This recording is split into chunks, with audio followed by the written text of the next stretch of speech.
नमस्कार दोस्तों, welcome to your own channel Wealth with RV. तो आज हम लोग बात करेंगे एक ऐसे स्टॉक के बारे में जिसमें पब्लिक बहुत ही ज़्यादा उम्दे तरीके से घुस तो गई है, लेकिन अब निकलने में बहुत ज़्यादा तकलीफ हो रहा है। देखो, स्टॉक मार्केट में क्या होता है ना कि जो दिखता है वो होता नहीं है, जो वो होता है वो दिखता नहीं है।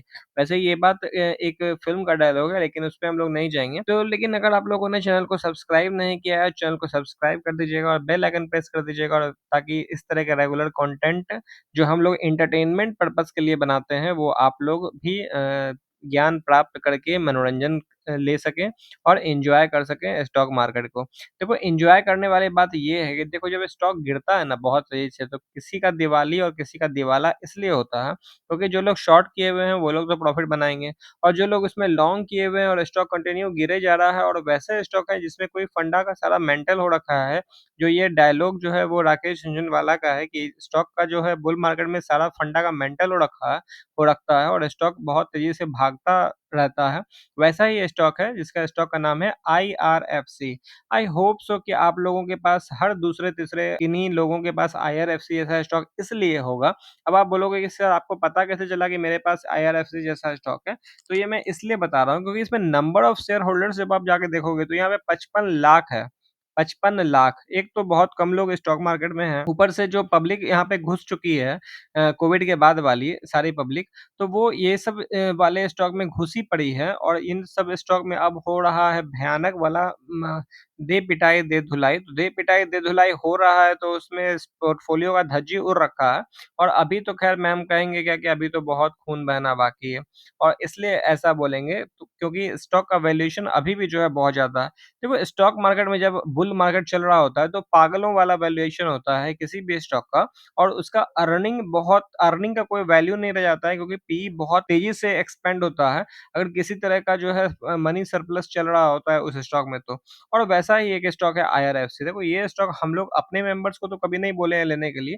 I mean in the sense कि हम लोग से जो बात डिस्कस करते हैं इस स्टॉक के बारे में, तो हम लोग तो बहुत ज़्यादा बुलिश सलाह नहीं देते हैं इस स्टॉक को। लेकिन फिर भी बहुत लोगों के पास ये स्टॉक है, आई नो, ये चीज़ बताने की ज़रूरत नहीं है।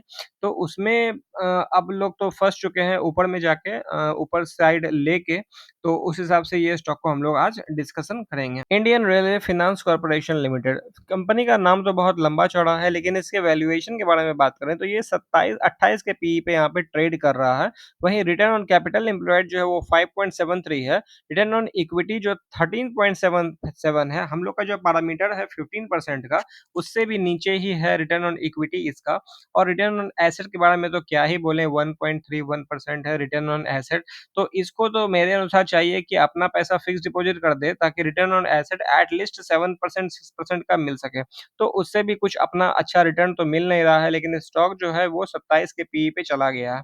अब इसमें एक और बात करें, तो स्टॉक का वैल्यूएशन देखो, प्रमोटर होल्डिंग तो प्रेसिडेंट ऑफ इंडिया है, इसमें कहीं से कोई दिक्कत वाली बात नहीं है। लेकिन यहाँ पे देखो ये है कि प्रेसिडेंट ऑफ इंडिया के पास जो है 86% परसेंट का माल है। तो यहाँ पे प्रमोटर अपना माल स्टेक बेच सकता है, और किसको बेचेगा? जो लोग के पास ये स्टॉक है। और किनके पास ये स्टॉक है अदर देन प्रमोटर?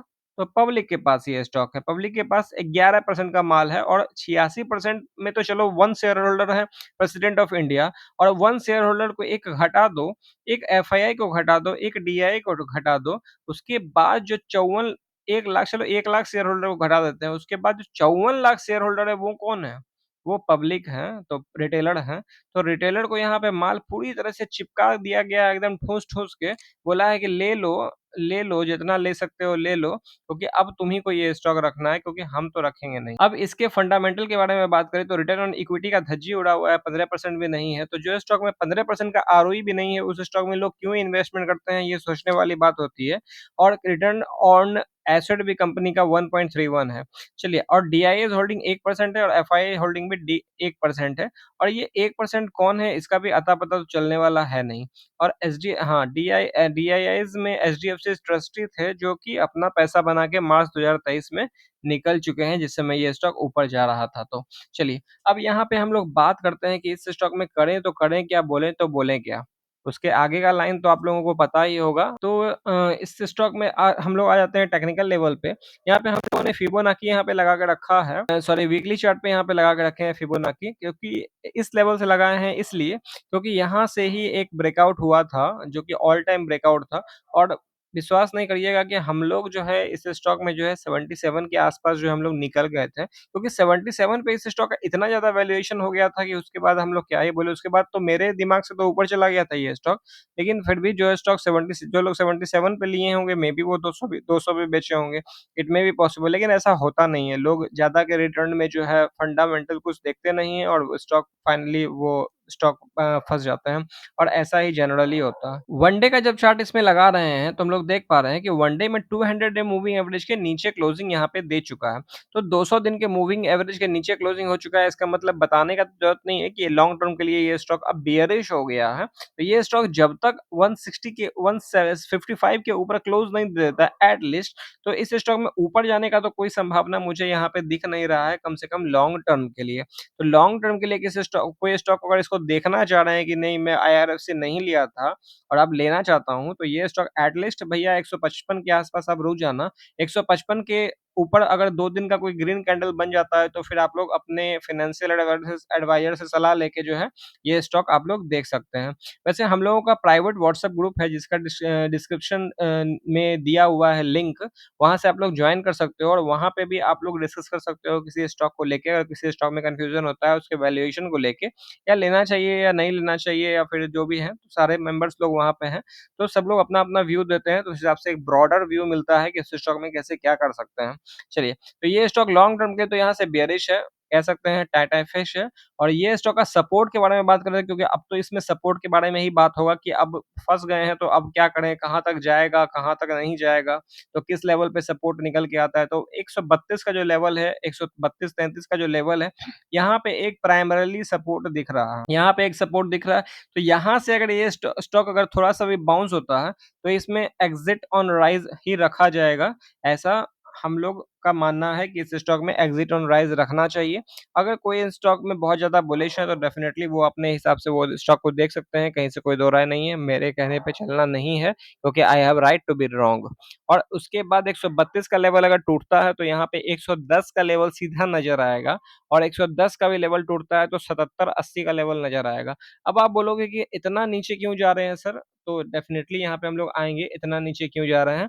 यहाँ पे हम लोग जब स्क्रीनर खोलते हैं और इसके पीई रेशियो पे आते हैं और इसका 5 इयर्स एट लीस्ट वैल्यूएशन निकालते हैं, 3 ईयर वैल्यूएशन निकालते हैं, तो 3 ईयर का वैल्यूएशन जो इसका आ रहा है मीडियन पी वो 6.27 है, और अभी जो है ये 27 के 28 पे ट्रेड कर रहा है। मोटा-मोटी जो है 4 टाइम्स ज़्यादा पीई पे अभी भी है, तो यहाँ से अगर ये 6 के पीई पे आता है, चलो 6.7 है, 7 का पीई पकड़ो 5 इयर्स का, और 5 इयर्स का 7 का पीई, और 10 इयर्स का भी 7 का पीई, क्योंकि 10 इयर्स तो ज़्यादा दिखा नहीं रहा है।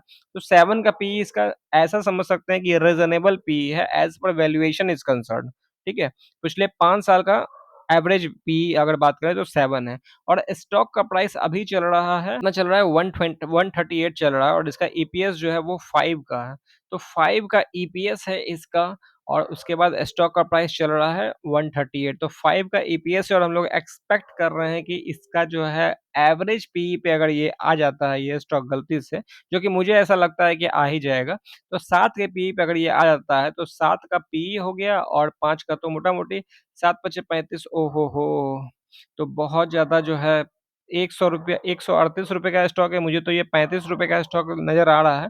लेकिन ₹35 ये डायरेक्टली जाएगा नहीं, उसपे ये सब जो लेवल्स हम लोग डिस्कस किए हैं वहाँ तक आ सकता है ये स्टॉक, और 35 का स्टॉक प्राइस का बात नहीं है।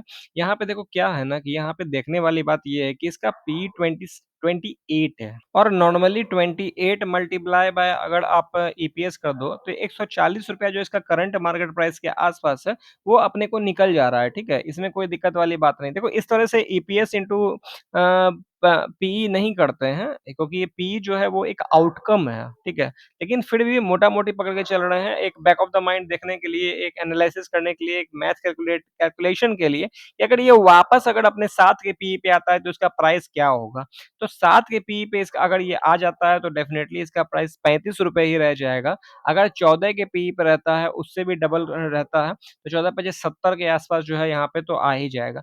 तो ₹70 यहाँ से मुझे तो ऐसा लगता है कि ये स्टॉक करेक्ट कर के दिख जाएगा। अगर इसी तरह का जो है एफआईआई सेलिंग इस स्टॉक में या फिर कोई भी इस रिलेटेड स्टॉक में आता रहा तो क्योंकि देखो पब्लिक जहाँ पे यहाँ पे घुसी हुई है तो पब्लिक में पैनिक सेलिंग बहुत तेज़ी से होगा, जो कि मुझे ऐसा चार्ट में यहाँ पे दिख रहा है कि कंटिन्यू एक पैनिक सेलिंग ही यहाँ पे दिख रहा है। यहाँ पे फोमो ही बन गया है कि ये स्टॉक अब सेल हो रहा है, पूरा एंटायर मार्केट गिर रहा है, तो निकलो, निकलो, निकलो और इस तरह का जब पैनिक सेलिंग आता है तो हर एक लेवल पे माल बिकने लग जाता है और इसी कारण जो है ये 200 ईएमए के भी नीचे आ चुका है ये स्टॉक। तो इस स्टॉक में क्या करना है, नहीं करना है डेफ़िनेटली आप लोगों को ये आप लोगों का अ, डिसीज़न होगा। इस स्टॉक में आप लोग को होल्ड करना है, बाय करना है या सेल करना है। लेकिन as per valuation is concerned मुझे ऐसा लगता है कि हमारे स्टॉक मार्केट में 5500 स्टॉक है और इससे बहुत ज़्यादा अच्छे-अच्छे स्टॉक है जहाँ पे हम लोग बाय ऑन डिप कर सकते हैं और आगे आने वाले टाइम में अच्छा वेल्थ बना सकते हैं और विदाउट रिस्क फ्री वेल्थ बना सकते हैं, तो उस हिसाब से स्टॉक मार्केट को देखना चाहिए और इस तरह के स्टॉक में जो बहुत ज़्यादा वोलेटाइल होता है, तो उस स्टॉक में थोड़ा-सा कंसर्न रखना चाहिए। So thank you very much हम लोग मिलते हैं नेक्स्ट वीडियो में, तब तक के लिए बाय-बाय।